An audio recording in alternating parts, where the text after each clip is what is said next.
गंगा नदी के किनारे एक साधु रहते थे। वे न केवल विद्वान थे बल्कि उनके पास जादुई शक्तियां भी थीं। एक दिन वे ध्यान में मग्न थे, तभी बाज की चोंच से एक चूहिया छूटकर उनके हाथों में आ गिरी। उसकी छोटी सी पूंछ और काली चमकीली आंखें थीं। साधु को वह बहुत अच्छी लगी, परंतु घर ले जाने से पहले उन्होंने जादुई मंत्रों के प्रयोग से उसे एक लड़की में बदल दिया। साधु ने उस लड़की को घर ले जाकर अपनी पत्नी से कहा, तुम हमेशा से संतान चाहती थी ना, तो आज से यही हमारी पुत्री है। इसे पूरी देखभाल और स्नेह से पालो। साधु की पत्नी भी अपनी पुत्री को देखकर प्रसन्न हो उठी। वह उसे राजकुमारी की तरह पालने लगी। साल बीतते गए और नन्ही लड़की एक सुंदर युवती बन गई। जब वह 18 वर्ष की हुई तो साधु और उनकी पत्नी उसके लिए वर तलाशने लगे।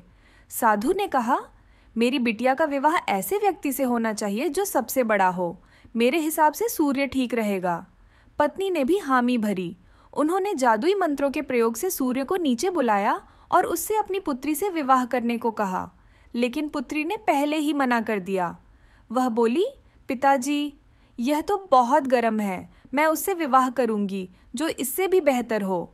साधु निराश हो गए। उन्होंने सूर्य से कहा कि वह कोई और वर सुझाए। सूर्य ने कहा, बादलों के देवता से बड़ा कौन हो सकता है? उनमें तो मेरी किरणों को भी रोकने की शक्ति है। साधु ने बादलों को नीचे बुलाया और उनसे अपनी पुत्री से विवाह करने को कहा, पर इस बार भी पुत्री ने मना कर दिया।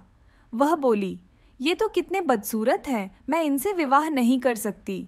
साधु ने बादल देवता से कहा कि वह कोई अच्छा वर सुझा दें। उन्होंने कहा, पवन देवता ठीक रहेंगे, वे तो मुझे भी अपने फूंक से उड़ा देते हैं।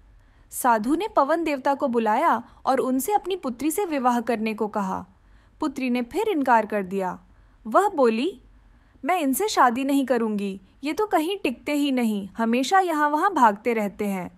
साधु ने पवन देव से पूछा, क्या मेरी पुत्री के लिए ऐसा कोई वर हो सकता है जो आपसे भी बेहतर हो? पवन देव ने कहा, पर्वत देव मजबूत और ऊंचे हैं, वे तो मेरा भी रास्ता रोक देते हैं। साधु ने पर्वत देवता से कहा कि वह उनकी पुत्री से विवाह कर लें, लेकिन पुत्री ने फिर मना कर दिया। वह बोली, ये तो बहुत लंबे, सख्त और कठोर हैं, मैं इनसे विवाह नहीं कर सकती। मुझे इनसे भी कोई बेहतर चाहिए। पर्वत देवता ने चूहे का नाम सुझाया।